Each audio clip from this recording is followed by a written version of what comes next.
രാഷ്ട്രീയത്തിൽ വൻ ചലനങ്ങൾ സൃഷ്ടിച്ച CMRL എക്സാലോജിക് സാമ്പത്തിക ഇടപാട് കേസിൽ നിർണായക നീക്കവുമായി എൻഫോഴ്സ്മെന്റ് ഡയറക്ടറേറ്റ്. പ്രതിപക്ഷ നേതാവ് പിണറായി വിജയന്റെ മകൾ വീണ വിജയനെ ED സമൻസ് അയച്ചു. ചോദ്യം ചെയ്യലിനായി വെള്ളിയാഴ്ച കൊച്ചി ഓഫീസിൽ ഹാജരാകാനാണ് നിർദ്ദേശം.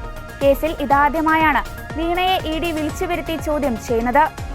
വീണയ്ക്ക് പുറമെ CMRL കമ്പനിയുമായി ബന്ധപ്പെട്ട മറ്റ് 8 പേർക്കും ED നോട്ടീസ് നൽകിയിട്ടുണ്ട്.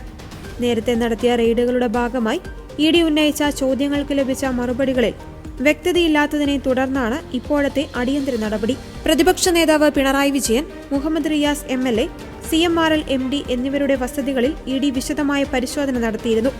എക്സാലോജിക് കമ്പനിക്ക് നൽകാത്ത സേവനത്തിന്റെ പേരിൽ CMRL പണം നൽകിയെന്ന ആരോപണത്തിലാണ് കള്ളപ്പണം വെളുപ്പിക്കൽ നിരോധന നിയമപ്രകാരം ED അന്വേഷണം നടത്തുന്നത്.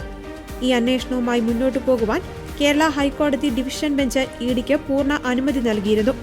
കള്ളപ്പണക്കേസിൽ അന്വേഷണം നടത്തുന്നതിനോ സ്വത്ത് കണ്ടുകെട്ടുന്നതിനോ EDക്ക് മറ്റ് ഏജൻസികളുടെയോ FIR പരാതിയോ ആവശ്യമില്ല. അന്വേഷണം തടയണമെന്നാവശ്യപ്പെട്ട് CMRL നൽകിയ അപ്പീൽ ജസ്റ്റിസ് B രാജ വിജയരാഘവൻ, ജസ്റ്റിസ് KV ജയകുമാർ എന്നിവരടങ്ങിയ ബെഞ്ച് തള്ളുകയായിരുന്നു.